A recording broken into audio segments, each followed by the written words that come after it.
Bangladesh premier লিগের পরের মৌসুমে ঢাকা দলের মালিকানা বদলে যাচ্ছে। ফ্র্যাঞ্চাইজিটির নতুন মালিক শাকিব খানের কোম্পানি রিমার্ক হারল্যান্ড। রূপালী পর্দা থেকে তিনি এবার নাম লেখালেন ক্রিকেটাঙ্গনে। শাকিবের কোম্পানির পক্ষে ঢাকা ফ্র্যাঞ্চাইজি কেনার বিষয়টি নিশ্চিত করেছে বাংলাদেশ ক্রিকেট বোর্ডের একটি সূত্র। ওই সূত্রটি বলছে, ইতোমধ্যে সাইনিং মানি সহ কেনার আনুষ্ঠানিক প্রক্রিয়া সম্পন্ন হয়েছে।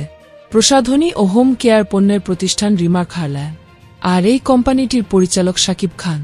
এর মাধ্যমে দেশের সবচেয়ে বড় ঘরোয়া এই টুর্নামেন্টে যুক্ত হচ্ছেন বাংলা সিনেমার এই সুপারস্টার। বিপিএলে বেশ কয়েকবার ঢাকা ফ্র্যাঞ্চাইজির মালিকানা পরিবর্তন হয়েছে, এবারও তাই হল। তবে আদৌ সামনের আসরে বিপিএল অনুষ্ঠিত হবে কিনা সেটা নিয়ে আছে শঙ্কা।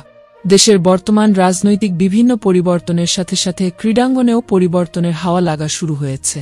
প্রিয় দর্শক, কেমন লাগলো ভিডিওটি? ভিডিওটি ভালো লাগলে লাইক, শেয়ার ও চ্যানেলটি সাবস্ক্রাইব করুন।